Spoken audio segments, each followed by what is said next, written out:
நேயர்களுக்கு வணக்கம். நம்ம கூட யார் இணைஞ்சிருக்காரு அப்படின்னு பாத்தீங்கன்னா சேட்டை முருகன் தான். அவர்கிட்ட இப்ப சமீபத்துல நடந்துட்டு இருக்க பிரச்சனைகள் சர்ச்சைகள் பத்தி நம்ம பேசுவோம். வணக்கம் சார்.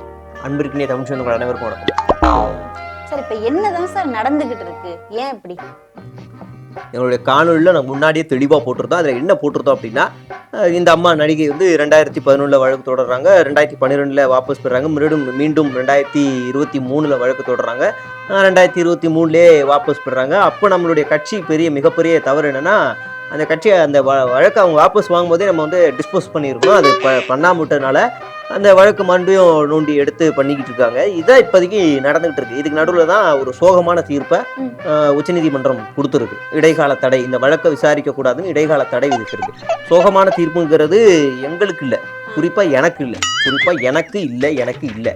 அது இந்த வழக்கை தொடர்ந்த எதிர்கட்சியினர் மற்ற அந்த நடிகை எல்லாருக்குமே சோகமான தீர்ப்பு.